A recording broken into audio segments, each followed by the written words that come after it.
Real leaders are selfless people who always think about the progress of their country and not the progress of their bank account. 700 North Korean commandos have just landed in Burkina Faso, and they're not there for peacekeeping. They are here for Traoré. But why would one of the world's most secretive regimes risk everything to protect an African president? And why now? Let's find out. On a continent where international military involvement usually comes stamped with NATO or French insignia, the image of North Korean boots hitting African ground was nothing short of surreal. And yet, that's exactly what happened. The government of Burkina Faso has confirmed the arrival of 700 elite North Korean commandos on its territory. Deployed in full gear, these forces didn't come as observers, advisors, or humanitarian staff. They arrived as active military personnel, embedded in a security operation to protect President Ibrahim Traoré, reinforce his grip on power, and stabilize the state after a chain of failed coups and assassination attempts. The world has grown used to Russian involvement in African affairs, especially since Russia's Wagner-linked troops started replacing French forces in countries like Mali and the Central African Republic. But North Korea? That was new, that was historic, and it wasn't a leak or a secret. North Korea didn't deny it. State-aligned media from both Burkina Faso and Pyongyang confirmed the deployment. According to government officials, the mission is threefold: protect Traoré and key members of the transitional government from internal and external threats, secure critical infrastructure, including military bases, airports, government buildings, gold refineries, and strategic communication hubs, train local security forces in the kind of tactics that North Korea has mastered over decades, from guerrilla warfare and close-quarter protection to surveillance, infiltration detection, and coup prevention. And this wasn't improvised. The arrival of the North Korean units was highly coordinated, following weeks of quiet diplomatic and military exchanges. Reports suggest that joint security simulations had already been run, infrastructure was prepared in advance, and key Burkinabe officials were briefed long before the public ever knew. This wasn't a reaction. It was a plan. But what triggered the activation of that plan?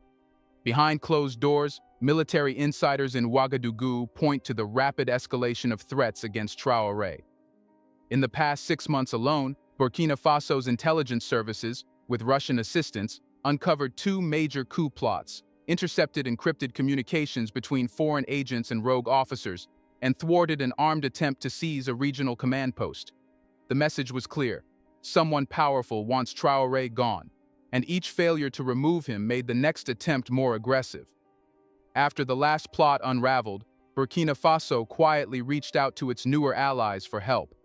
Russia was already present and involved, but the country needed a second layer of protection, one that could operate in the shadows, train elite guard units, and handle situations where traditional diplomacy failed. That's when North Korea stepped in.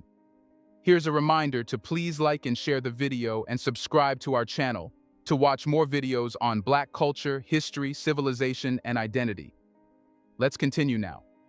Pyongyang reportedly offered not only troops but a full security package: encrypted communication systems, counter-surveillance tools, and field-tested doctrines designed to protect leaders under siege. While most of the world continues to view North Korea through the lens of missile tests and nuclear standoffs, the regime also possesses one of the most hardened internal security architectures on the planet. And now, parts of that architecture are being installed in Burkina Faso. The commandos are said to be stationed in undisclosed zones near the capital and the north of the country, regions most vulnerable to both insurgent attacks and internal destabilization efforts. They are believed to be working closely with Burkina Faso's Presidential Guard, integrating their techniques with local knowledge and training high-trust units to handle rapid response, loyalty vetting, and facility lockdowns. The implications are staggering.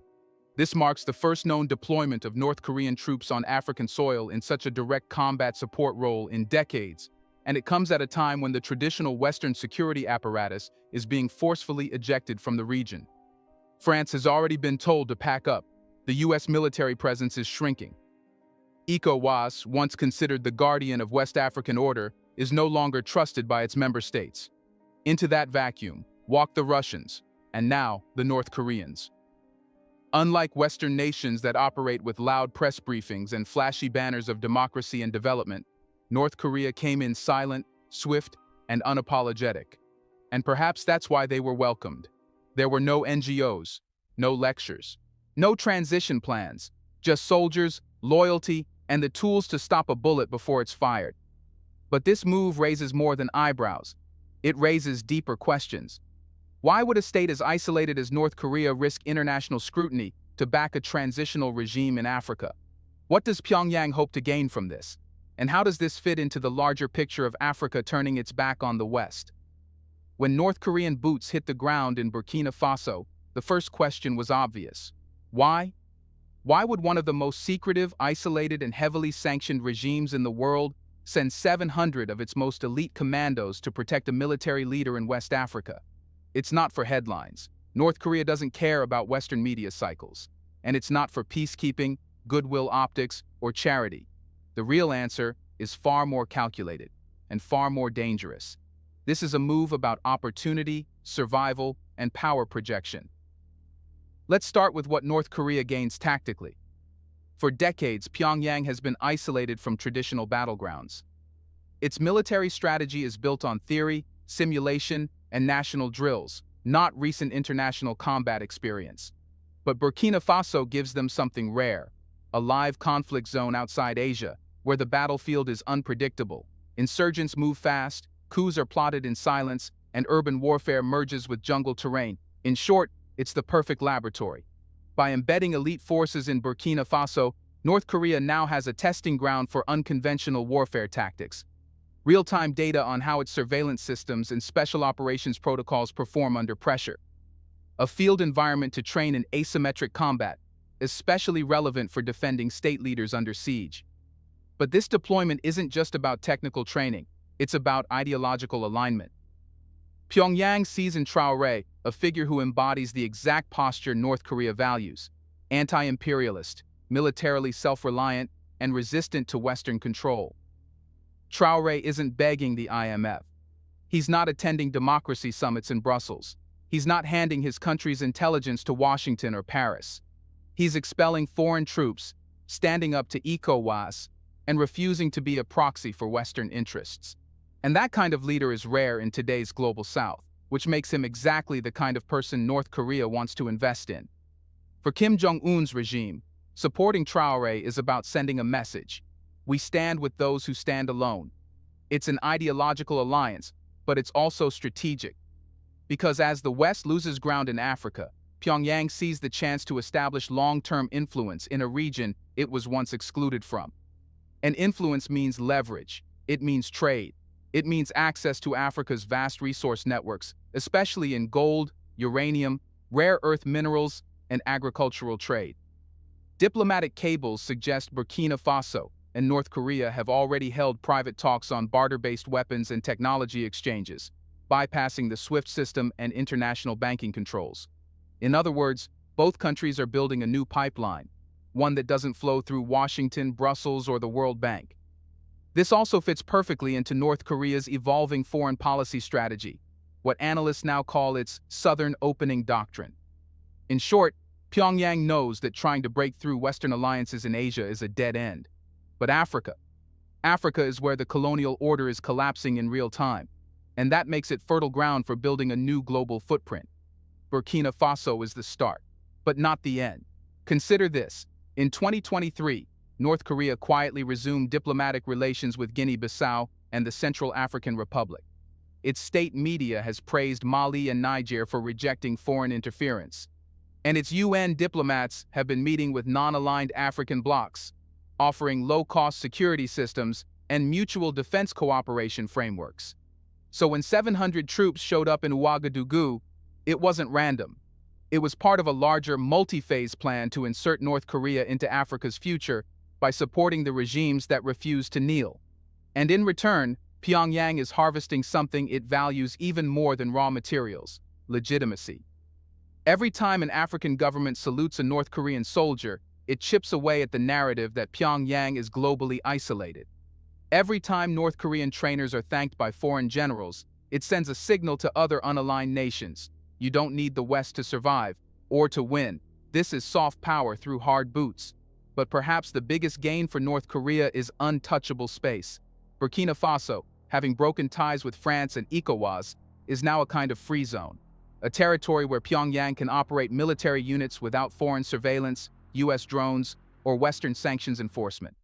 In a world where American satellites monitor every corner of the Democratic People's Republic of Korea, Burkina Faso offers shadows. Places where drills can run, information can be shared, and tactics can evolve, all without Washington's eyes watching.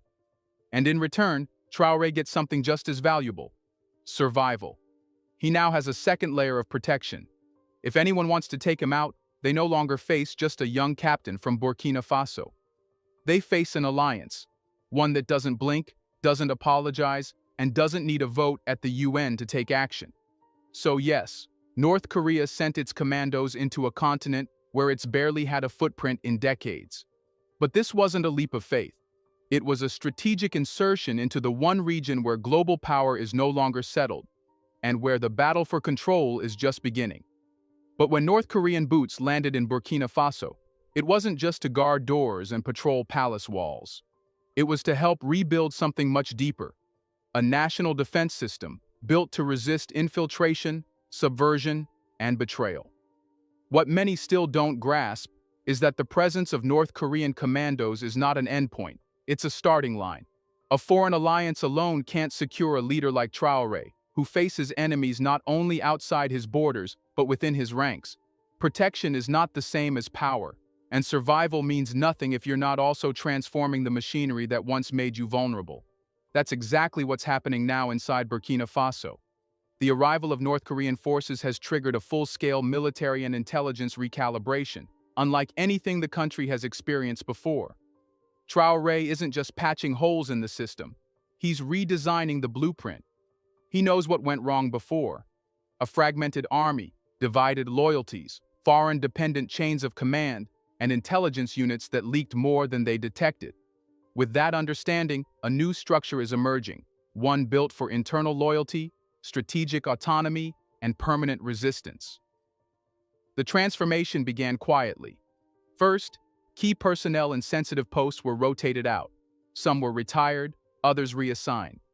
These weren't public firings. They were surgical removals of weak links, often flagged through North Korean-assisted loyalty assessments and counterintelligence diagnostics. The goal? Ensure that no one near the presidency is secretly aligned with foreign interests. Next came the retraining of the Presidential Guard, not just in close protection, but in emergency state lockdown protocols, encrypted field communication, and identification of covert dissidents. This training goes far beyond conventional military drills. It's modeled after North Korea's leadership protection units, which operate under layers of secrecy, ideological immersion, and absolute discipline. Then came the restructuring of Burkina Faso's internal intelligence framework. Historically, intelligence in Burkina Faso was treated like an extension of foreign embassies. Reports were filtered, censored, or shared through third parties before reaching national leadership. Under Traoré, that's over. Now, an entirely new domestic surveillance and alert system is being implemented, designed not to serve diplomatic interests but to defend the state from sabotage and internal coups. One senior official, speaking off the record, described the shift bluntly. Before, we were trained to observe for others. Now we observe for ourselves. The new doctrine emphasizes deep loyalty verification, local infiltration monitoring, and preemptive disruption of subversive plots. Agents are trained to think not just like soldiers, but like analysts and saboteurs, learning how to dismantle a threat before it ever fires a bullet. The restructuring also extends beyond the capital.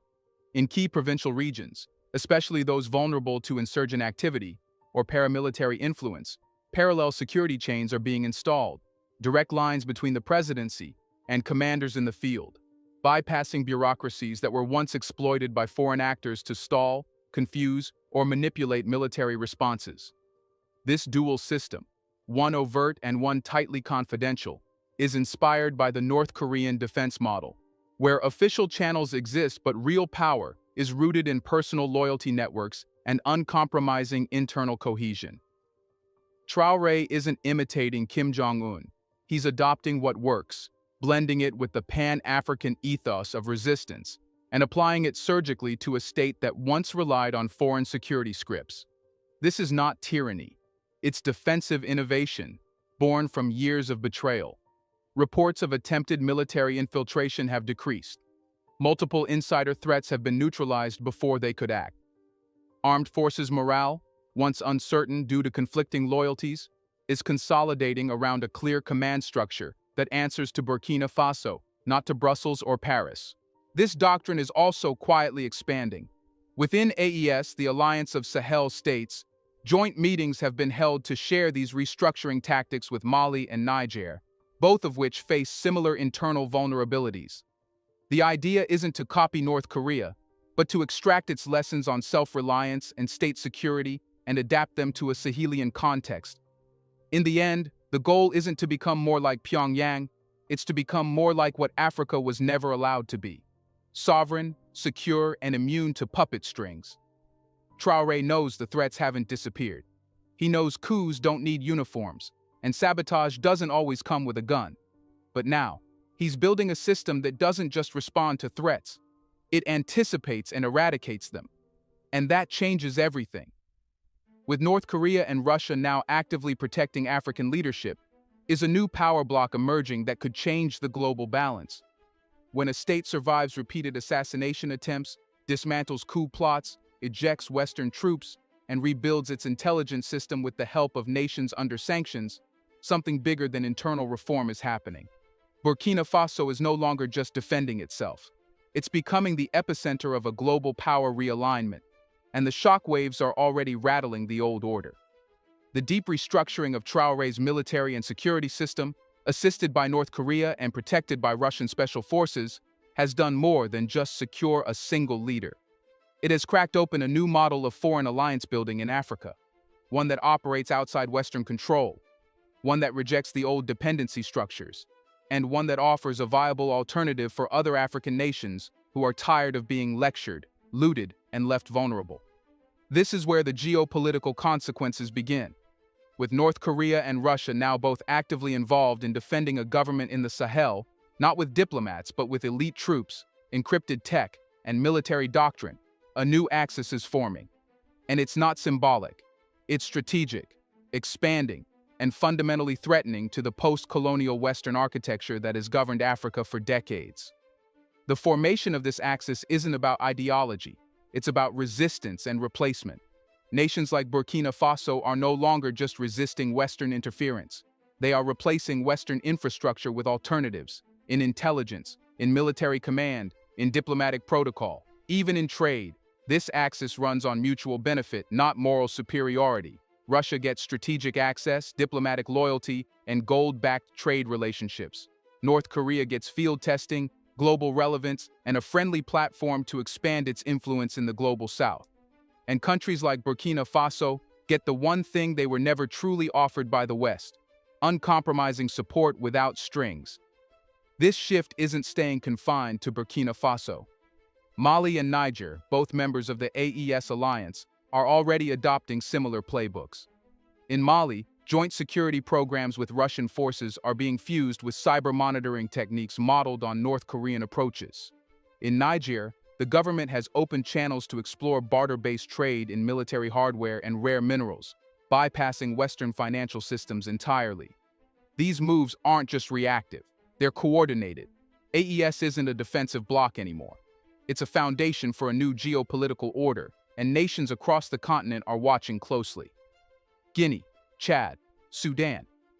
Even countries with shaky transitions are beginning to ask a new set of questions. What if we don't need ECOWAS? What if we don't need the IMF? What if we protect ourselves together? The West is beginning to panic, but not because it fears coups, it fears irrelevance. Because if the Burkina Faso model spreads, of building internal stability with the help of Eastern partners instead of Western patrons, then the entire business model of Western foreign policy in Africa collapses. No more proxy control, no more conditional aid, no more regime change diplomacy cloaked in support for democracy. Instead, a continent that has long been divided by borders drawn in Europe is now being reconnected through a new political identity, built on autonomy, protection, and shared defiance. But it's not just about Africa. This emerging axis is quietly tying into broader movements in Asia and Latin America, where countries like Iran, Venezuela, and even parts of Southeast Asia are observing what's unfolding and seeing possibilities. Possibilities for a world no longer defined by Washington's approval, no longer limited by European alliances, and no longer regulated by institutions that serve the few at the expense of the many. What Burkina Faso is doing, with help from North Korea and Russia, is building a new language of power. One that says, we don't have to win Western favor to survive. We can survive without them. We can thrive without them. And if necessary, we can outlast them. This language is now being spoken across Africa, and the West doesn't know how to answer. Because for the first time, it's not being invited to translate or intervene. It's being left behind. That's why the 700 North Korean commandos matter. Not because of their uniforms, not because of their weapons, but because of what they represent. The end of Western monopoly over African security, and the beginning of a new order. One forged through fire, tested in silence, and now rising with purpose. Burkina Faso isn't a case study anymore. It's the prototype. Do you think the West will strike back out of jealousy or fear? What should we expect next? Let us know in the comment section. Will Traoré stand his ground, or will the pressure force him to fold? Do you want to watch more videos like this one? If so, subscribe to our channel and press the bell icon next to it. We have decided to bring videos on something nobody talks about. The Black culture, civilization, history, and evidence about how glorious Blacks have been. Thanks for watching, and until the next video, stay tuned. And there is a pathway to Europe that no one spoke of or speak of when them talk about enslavement of black people, and that is the trek across the Sahara Desert into Europe, into what we call Southern Europe. Them used to take our ancestors, chain them up and carry them across the desert and carry them into France and all the other places. So it's not every African who was enslaved did come to this part of the world. No, sir. A whole heap away did go across the Sahara Desert. But even within that, before the Europeans go there, the Arabs them take hold of it because they were spreading them Islamic religion. And most of North Africa get caught in that Islamic religion. And them live ital. And them now read, but him just a live. And you see a human being in him. Human being, him near to the earth. You see the first man in him. The force, the life, the divinity that he has searched for. You see it in him. And him transform that idea in himself.